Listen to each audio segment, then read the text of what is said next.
Hi guys. Oh, good. We got some followers on TikTok. We got some people on our webinar, and now we're going to go onto YouTube. So again, we're on YouTube under Freedom Angels, and let me just start uploading and then we will get into conversation. All right, got it. So hello, my name is Denise. I am co-founder of Freedom Angels. I am in San Joaquin County, Stockton to be exact. And I am also co-founder of San Joaquin County Liberty Coalition and founder of Mom Militia. So I am here with my beautiful partner, Tara. Going to introduce yourself. Hello, I am Tara Thornton, co-founder of Freedom Angels and also co-founder of Urban Global Health Alliance and Freedom Travel Alliance. Yeah, so. Oh, and I'm in the Northern Sierra Nevadas of California-Nevada border. Yes, I love it. I love that we're able to create all these different organizations for specific needs, because every single one of our organizations has to do with a certain piece in this entire puzzle. And so today we're going to talk about just the meat of 2022 legislative session in California and really get into what you can do as a citizen lobbyist, as a parent, as a Californian, and just really as a taxpayer in the nation. I know for us, it's been such a crazy adventure to be on. You know, we battled it out over SB 276. And before that, Tara, you're doing SB 277. But it really opened my eyes. I was never politically involved in any of this before. Before 276, I knew what was going on, but I didn't get involved the way that we are now. And I just can't believe how much corruption there is and how much lobbying there is from the pharmaceutical companies from both sides. And I think it's important people understand there is extensive lobbying with the pharmaceutical companies and our legislators. And that's something you should understand so you understand how these bills get passed. Oh yeah, no matter what state you're in, no matter what industry there is, but right now, as everyone knows, everyone's getting to see the global agenda at play, and different parties carry different platforms, and you have to go against the weight of a party platform a lot of times. Again, any position can, any party affiliation can be on the wrong side of human and civil rights. But, it's that much harder on the parties whose whole platform is based on pushing legislatively these agendas and such. Yeah. And, it is so important people realize, stop getting caught up with the whole Democrat Republican thing, right? Like it's all it is. It's a way to divide you and a way to make you feel as though a politician is going to come to save you. And we see this across the nation with these bills that are being introduced by both Democrats and Republicans. So it doesn't matter. Right now in the state of California, we have bills like SB 871, SB 876, AB 1464. These bills really are the most, it's going to create California as the most strict in the nation when it comes to vaccines. And it's not just for the 10 that for children to go to school. It's not just for the COVID-19 vaccine to go to work. Once you allow those floodgates to open and to allow public health to become a branch of government and decide what kind of medical treatments we're going to participate in, the floodgates are open. There's nothing you can do about it. When you give them an inch, they're going to take the whole damn thing.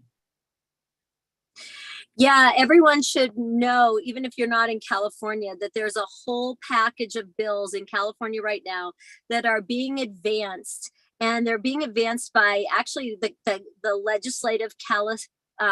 California Legislative Vaccine Work Group, which was created by the most extreme legislators.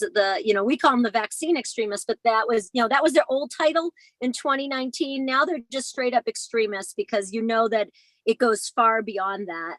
That's the senators, Richard Pan, Scott Wiener, and Josh Newman, and then assembly members Akilah Weber, Cecilia Aguilar Curry, Evan Lowe, and Buffy Wicks. So there's 7 of the founders of these. They founded it in January of 2022, and they're there to advance vaccine mandates, get vaccine uptick, up into digital tracking systems on public health control measures. And that's really, and to stop, quote, misinformation. It's really important that there's some words that I hope everyone start to think about in its standard of care. There's a couple of pieces of legislation that really have to do with a standard of care around these extremist bills in California. One is the one Denise talked about, SB 871, which requires vaccine for all kids, private and public, daycare, preschool, K through 12 grade. And what it's going to do, everyone's seeing that it's going to put it on the schedule. The legislators they're being asked to put it on the childhood vaccine schedule in California. That would be to add an 11th vaccine to the existing 10, the 10 different types. You have to get 72 shots, but the 10 vaccines. And the 72, let's just say that one more time. There's 10 required for school, because people on TikTok are watching right now. I don't know if you can hear that. 10 required for school, 72 total is what your children will be receiving by the time they hit 18. Correct. There's more in the pipeline. And when you see the photo graphics that people have done of showing a child with the representative needle sticking into their body, you know, there's no doubt in how extreme that is. And now everybody knows through the last 2 years what people in health freedom have been saying so long, is there is no liability on vaccines or experimental biologic shots. You know, there's no liability, and that means it doesn't mean, and there is no safety studies. There really aren't. There's no gold standard safety studies, even on the ones that are like your old grandma's shots. Nope, they didn't even have it then. No, they don't. It's so frustrating. No, but think about this package of bills in California, because this is the idea, is to set this as the position for, you know, the nation. California is going to set the example because they can do it here, and they have the will, should we not fight back. They have the supermajority to pass it. The bill SB 871 is important to know. When Denise said SB 277, that was 2015. One of the things we won on that bill was adding a personal belief exemption to any shots added to the childhood schedule put on by the California Department of Public Health. What they're trying to do in the same legislation is to not only require the COVID shot for your kids, but and just so you know, there's nothing in California but a medical exemption that's tied to a standard of care so narrow, functionally no one qualifies. But the other piece, the other big thing on this bill is it will remove the battle that us moms and dads and advocates fought so hard for in 2015, which was, we said, if you put it through California Department of Public Health, you have to have a personal belief exemption. They're going to take that off. That means that right now the legislators are taking the hit for this one. But if they pass this, you never have to go through a legislator again to add a shot. HPV, flu, COVID-3, whatever you want to call it, Ebola 10, they can put those straight on through the California Department of Public Health without any channel of checks and balances through the public, because you know, these are administrative, not elected people. They're just hired and appointed people in that position. That's a really big deal. Everyone should be fighting that tooth and nail, no matter what you think about shots. Yeah, you know, I see there's a comment right here calling me an anti-vaxxer and science denier. And it's like, I think the oxygen has stopped for some people, really, because we're talking about real science, right? We're talking about real, you know, gold standard of testing that is not there on the entire schedule. We're talking about the data that has come out. We're talking about real, because let's be honest, real science means that you actually believe in the ever-evolving science, and you should question it. And medicine isn't a one-size-fits-all. That's science. To act as though medicine is a one-size-fits-all, and it's funny because now the definition has changed from anti-vaxxer to someone who doesn't believe in vaccines, to now someone who doesn't believe in mandates either. So you can be pro all of it, but if you're saying I don't think it should be pushed upon us like that, all of a sudden you're going to be anti. That's where that that misinformation comes in. So let me just clear that up right now. Oh, I know it's so crazy. We are interventionists. I'm an interventionist. I believe in appropriate interventions, but I also believe that there should absolutely be checks and balances. Yep. There should be gold standard science. My background is in science, and as a research scientist, it's like I absolutely believe in that. But I also know that we have to be very wary of corporations. The fascists are a very real thing, and whenever an industry, whether it be the medical industrial complex or just the section of it that's, the pharma cartel, you're talking about fascism. It's really the height of gaslighting and irony that they'll come in and say, you're an anti-vax and a fascist. I mean, they do not know what they're talking about. They don't. What fascism is. We've seen this whole new awakening of wokeness, right? People who are like, the government doesn't care about you. Oh, but wait a minute. The government's also telling you that you have to participate in this medical procedure. The government should never tell a woman what to do with their body. Oh, but wait, the government has been telling you what to do with your body for the past 2 years. And now they're going to pass legislation on this without a vote from the people. Like, corporations are the devil, but let's close small businesses and continue to keep Walmart and Target open. I mean, where is the actual logic to any of this, right? Like, you want to talk, all these hippies are now coming out talking about, herbs and all these things. Well, I'm sorry to burst your bubble, but if you really believe in natural medicine, if you believe in that, there's no way you can believe in mandates, right? Like, it's not even about you being pro or anti. I don't care what you do with your body, but don't tell me what to do with mine. And so, skipping from there, let's talk about, last time we had a really gloomy discussion on all the bills that were coming out that were so disgusting. And so people want to know, what can you do? What do you do now that we know that these bills are taking place? How do we participate in lobbying? How do we participate in civics? And this is where we said there's a number of different things you can do. I mean, we're not going to get into from the point A piece, but find your representatives, gather a group of people together and really start educating yourself on how civics works, how the branches of government work, because the legislators and all these bills, because mind you, there's like 1,200 bills a session that come out. Those are 1,200 restrictions on the people, right? It's really important to learn and understand how the legislative process works, what's next, how these bills get voted on. So that way you can go into your lobbying appointments, or you can call, or you can email effectively. Because there's nothing worse than going into a meeting and not knowing how the process works. So there are things that you can do. After Tara gets into her piece, we're going to talk about San Diego schools, Sacramento schools, and a small school that has done some really gnarly things with children. Honestly, the biggest thing is to just get involved locally. It's the most important thing, because whether you're pushing back against a local school or a school district or a county board or even a state representative or federal, they all reside in a local, at a local level as well. They all have district offices. They all come from constituents at a local level. So the important thing is to find your tribe, find your freedom family in your region, because you're not alone, no matter what. There are people that want to course correct. There are people that want positions of reasons that are not going to support any aggressive extremists policies or legislation. And the most important thing is to get involved, because without being able to move together, then we're just, we're not as effective as we need to be. So find your local, at the least at the county level, if not down even into your city, but county-wide is one of the political subdivision units that we use to organize from.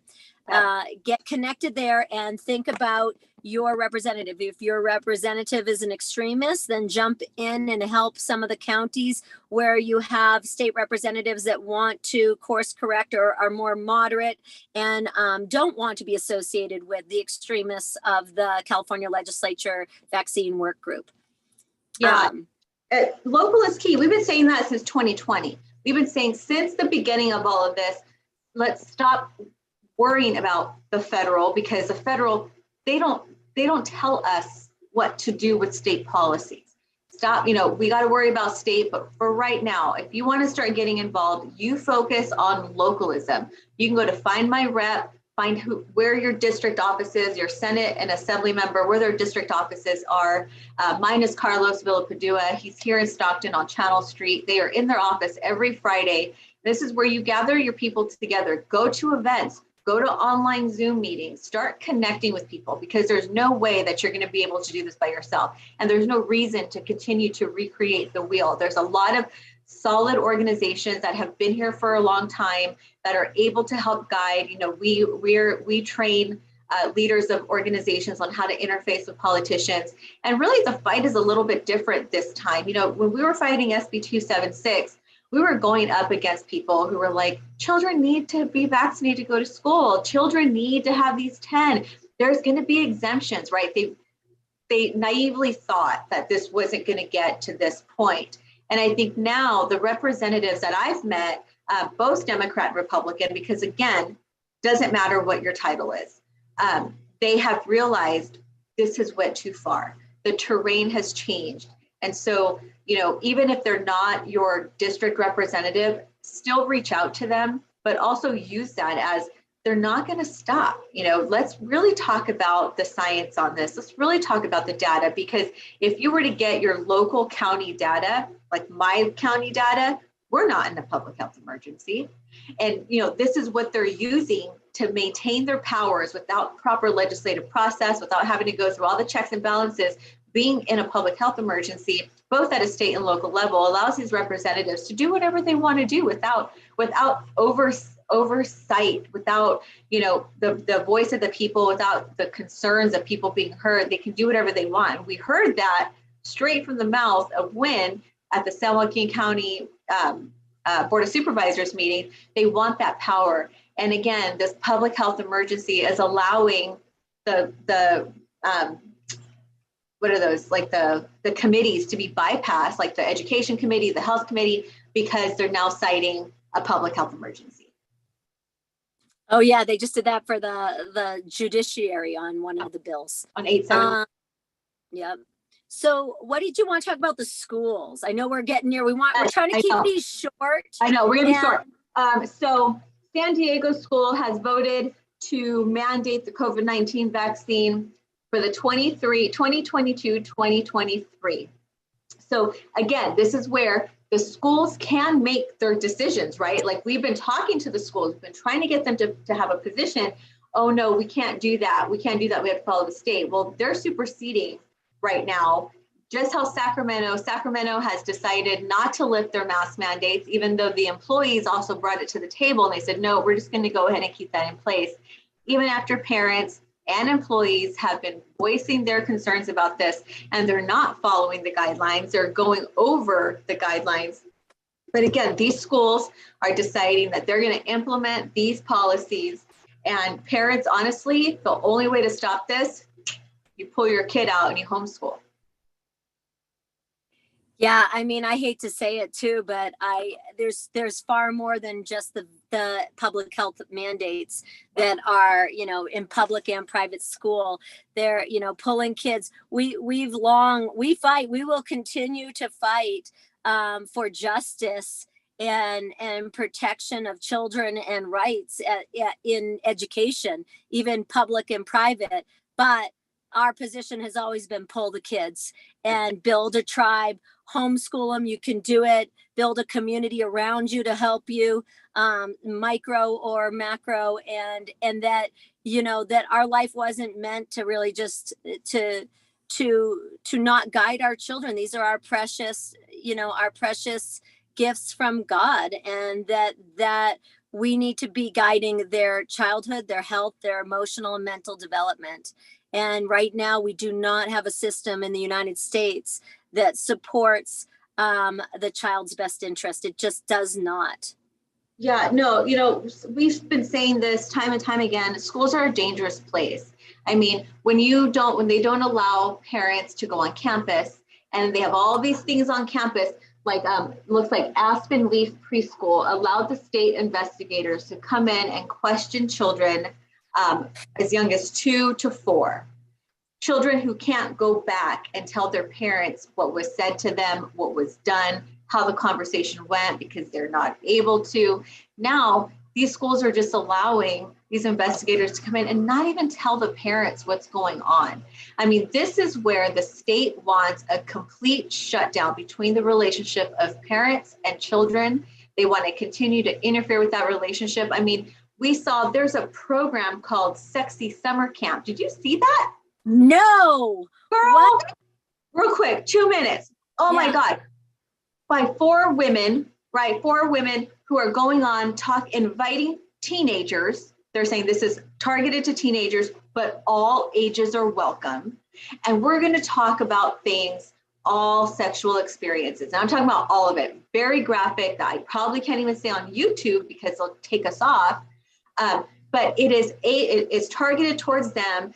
There's an agenda on there saying that they're going to policing people's blackness, talking about hands-on self-pleasure, like to teenagers, and all ages welcome. So when you open that door, are you inviting it for adults as well? Or are you inviting it for children? Like, who in their right mind thinks that this would be appropriate for kids? And this is where it's the indoctrination and the re-education of our children to separate them from their families and say, you know what, you don't need your parents to be involved in this. We're going to teach you. We're going to groom you into what we want you to be. This is exactly what it is, and it is grooming. And back to the vaccine work group in the legislature, Senator Scott Wiener is the total legislative example for the nation on this. He is a single, well, I don't know if he's single, he's a gay man from San Francisco with no children who has fervently passed different legislation to, lower the age or lower, like not making HIV notification of your status a crime if you don't notify it. Also lowering the age of consent for minors with adults, meaning that if the child is 14 or older and you are within 10 years of their age, it's not a crime. That's insane. So that's saying like a 24-year-old with a 14-year-old. Yeah. And SB 145, it's a tool for offenders. And it allows them, if they're not more than 10 years older than their victim, they don't have to register. And so it's who in their right mind would introduce something like that? And then when they were talking about it, they were saying, oh, well, it's, for relationships, if someone was like 18, how about you just close in the loopholes and fix that piece, whatever piece it is, but you don't allow people to get out of registering. And again, the same representative, same senator, Scott Wiener, who, like you said, instead of it being a felony of knowingly transmitting HIV, no, it's no longer a felony. So what exactly is the agenda here? Well, and guess who he is besides being on the California Legislative Vaccine Work Group, which is the full-on extremist. So that means he's also in that group of bills we were talking about that are currently right before the California legislature. He's the principal author of the legislation that's saying 12-year-old children can get the COVID shot without ever knowing, without telling your parents, without getting parent permission. And his response was something like, well, they can get this was his response in the paper. They can get an abortion at 12 and they can get a hepatitis B shot at 12 without their parents knowing. So why can't they get a COVID shot? Well, guess what? Like 10 wrongs don't make a frickin' right. Those were all wrong. All those things were wrong.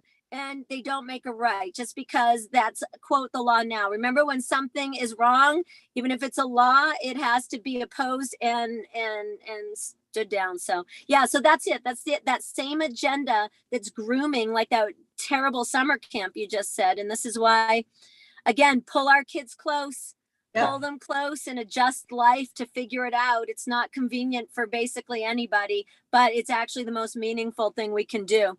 Yeah, pull them out, homeschool. So you can go, if you're trying to homeschool, you don't know how to get started, you can go to homeschoollegaldefense.org, get all the information. They walk you through the whole thing. If you're looking on how to get involved and how to stop these package bills, you can go to freedom-angels.org. We have tons of tools and resources to help you. If you are a leader of an organization in your county, please reach out to us through our website. We will absolutely help guide you on how to use best practices with your local engagement. And, we have all kinds of tools and resources also for children in school for 504 plans. So thank you, Tara. We try to keep these at 30 minutes. We know everybody is super overwhelmed with all the videos going on. Please follow us on Telegram. You can go to our website, again, freedom-angels.org, to see our Telegram channels. And I'm now on Instagram again, very excited. And I'm under Denise.freedom.angel. We got to get Tara, we got to get you on there. So thank you. I know, I got to get back on. Hell yeah, I need help. I've got like 600 people on Telegram and I think 100 on TikTok, and I don't even know what my titles are. Well, Pioneer Mama on Telegram. Yep. All right. So we're gonna try to start doing these live at 5. We just got to get our schedule right, because we are boots on the ground. We have been in the trenches for years, and we're still here trying to course correct and rebuild the new pillars of society along with it. So we will see you again and again.